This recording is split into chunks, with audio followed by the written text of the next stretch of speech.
everyone, this is Dawn. Welcome to my YouTube channel. Today I'm going to show you how to make this card using the Close to My Heart Gnome Matter stamp set. So this is the stamp set, and I'm going to use this gnome with the pointed cap. And then I'm going to use some mix-in papers, and I wasn't sure what else I needed, so I pulled a couple things. So I'm using some vanilla cardstock, and I'm going to cut this at 4 1/4 by 5 1/2, and then later on I'll trim it down some more. Just a side note, this design that I'm doing was inspired by another consultant, and forgive me, I could not find her original post, so if anyone knows who it is, if you want to put it in the comments, I'd appreciate that. So this is my take on her design. So I'm using this Judikins masking paper, but you can also use Post-it notes to do this technique. So I'm going to mount my gnome stamp onto a block and we'll get started. So I'm just stamping with black ink because I'm going to color in with the tri-blend markers. So I'm putting my first gnome down in the middle of the bottom portion of my piece of cardstock, and then I'm going to cut off some of this low tack masking paper. I'll put a link in the description below. I got it from Amazon. So I'm going to need 2 masks. Actually, you can make as many as you wish, but I decided I could do this design with just 2. And you can save them because you can stamp over and over these masks for quite some time before they get saturated with ink.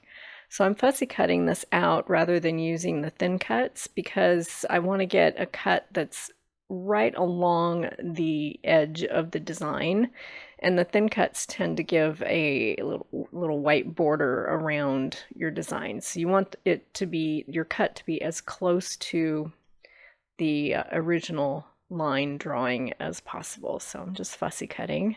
This design you don't need thin cuts to do. So you take your mask and you put it over your first gnome, and then you stamp your second gnome next to him, and I'm kind of figuring out where to place him.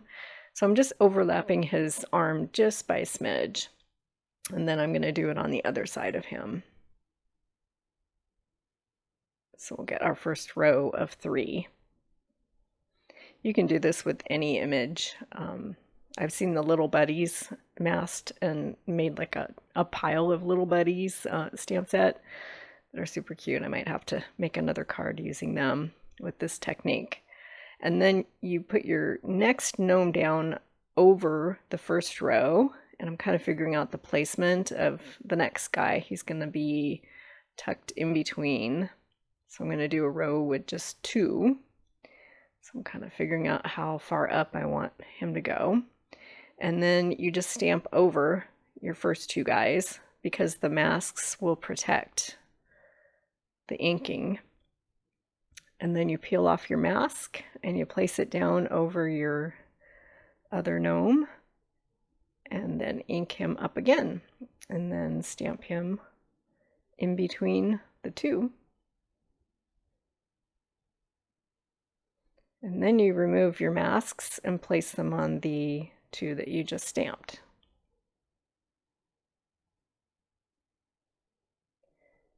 And then I'm going to ink him up again and stamp him in between. So I'm creating kind of a gnome tree here. This is my first Christmas themed card of the season. And we card makers, we get started with our Christmas cards early. If you have to make a bazillion of them like I do, I start early. Okay, so off camera, I've colored in all of these guys with the tri-blend markers. And now I'm going to put my sentiment. I'm using the Merry Christmas from the Say It in Style stamp set. And since the Merry Christmas is along one line and I don't have room for it, I want to stack my Merry over the Christmas. So I'm going to mask this one as well. So I'm stamping the sentiment out on my mask paper, and then I'm going to trim that out.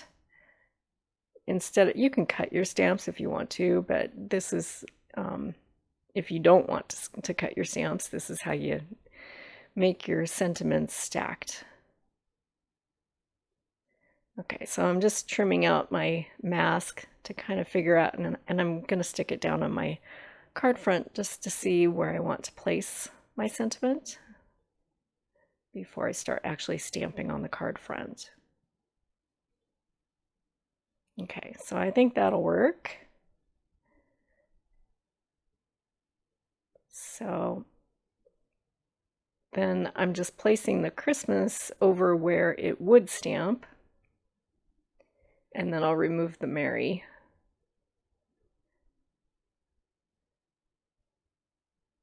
And I'm going to stamp the Merry in Candy Apple, and then the Christmas is going to be in Clover. So I'm just inking up the Merry, but sometimes when you do this, like the C kind of got inked as well. So the mask protects it. And that way you just stamp the word Merry down. So I'm just kind of looking at the placement of everything. So I'm going to put my mask down so that I can put the Merry next to it, and then I'll remove the Christmas. Okay, and then I'm going to ink up the word Christmas in Clover. And again, part of that Y from the Merry, it got ink on it, but my mask will protect it from connecting with the cardstock. And then I'm just going to stamp down the word Christmas. So that way I have two different colors, and the word is the sentiment is stacked rather than along one line. So we're getting there. Okay, I'm going to flip my verse mat back over. Now I'm going to trim off just a smidge from all of the edges of the card so that I can make a border around it on my card front with some of that mix-in paper. You won't see much of it, but sometimes a little still works, and it looks good. So that's why I decided to go ahead and use pattern paper around the edges. So I'm going to turn this one down to 4 1/4 by 5 1/2. And I'm going to do a side fold A2 size card. I'm going to keep this pretty simple. So I'm going to glue everything direct to my card front. And I'm just making sure that I want that pattern to be seen. I like both sides of this mix-in paper, so but I decided the lighter color worked a little bit better. And I'll just get everything glued down.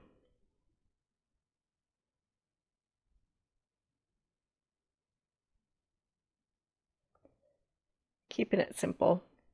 The coloring is the part that takes the longest for this card.